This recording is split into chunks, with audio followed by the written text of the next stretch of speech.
Hi hello I'm doctor Niloufer అండి. నేను యూట్యూబ్లో హెల్త్ గురించి, లైఫ్ స్టైల్ గురించి అండ్ మోటివేషన్ గురించి చాలా వీడియోస్ చేశాను. ఇంతకుముందు మీరు నా వీడియోస్ చూడకపోతే వెంటనే చూడండి అండ్ లైక్ చేసి ఖచ్చితంగా సబ్స్క్రైబ్ చేసుకోండి.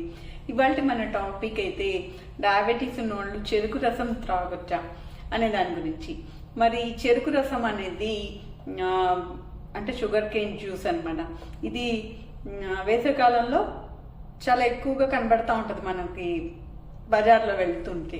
అయితే ఈ వేసవికాలంలో బాగా ఎండలు ఉన్న దృష్ట్యా చల్లగా ఏదైనా తాగాలని చెప్పి అందరికీ ఉంటుంది కదా. అలాగా చల్లగా డిఫరెంట్ టేస్ట్తో తీయగా ఉండే చెరుకు రసం తాగాలని అందరికీ అనిపిస్తుంది.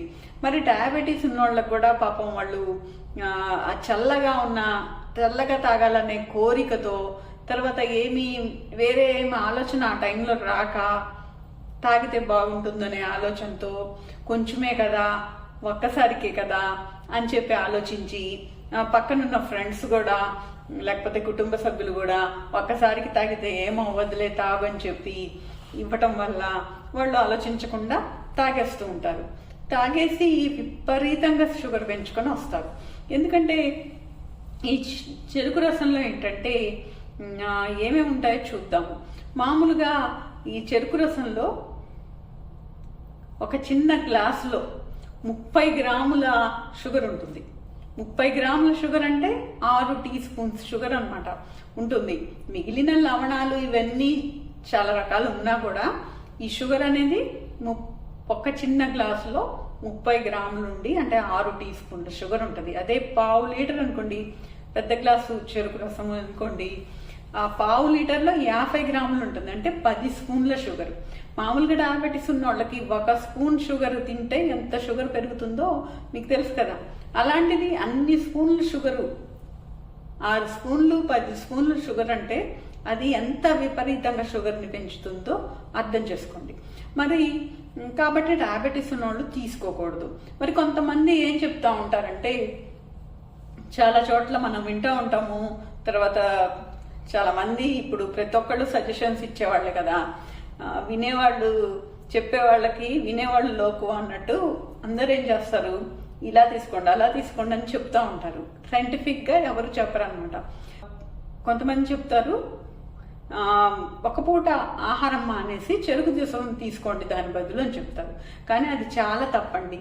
ఎందుకంటే ఈ చెరుకు రసం అనేది ఇమీడియట్గా షుగర్ లెవెల్స్ని స్పైక్ చేస్తుంది, పెంచుతుంది ఇమీడియట్గా. అదే మనం ఒక పూట అన్నం తిన్నప్పుడు మనం అన్నంతో పాటు పిండి పదార్థంతో పాటు కూర తీసుకుంటాము, ఫైబర్ తీసుకుంటాము, పప్పు తీసుకుంటాము, ఇవన్నీ తీసుకొని తింటాము, కడుపు కూడా నిండుతుంది. కానీ చెరుకు రసం తిన్నప్పుడు మనకి కడుపు నిండదు సరికదా, షుగర్ లెవెల్స్ ఫుల్గా రైజ్ అవ్వటము, ప్లస్ మనకి కడుపు ఖాళీగానే ఉంటుంది. కొంచెం తాగినప్పుడు, ఒక చిన్న గ్లాస్ తాగినప్పుడు కడుపు నిండదు కదా అన్నం మానేసి తాగితే.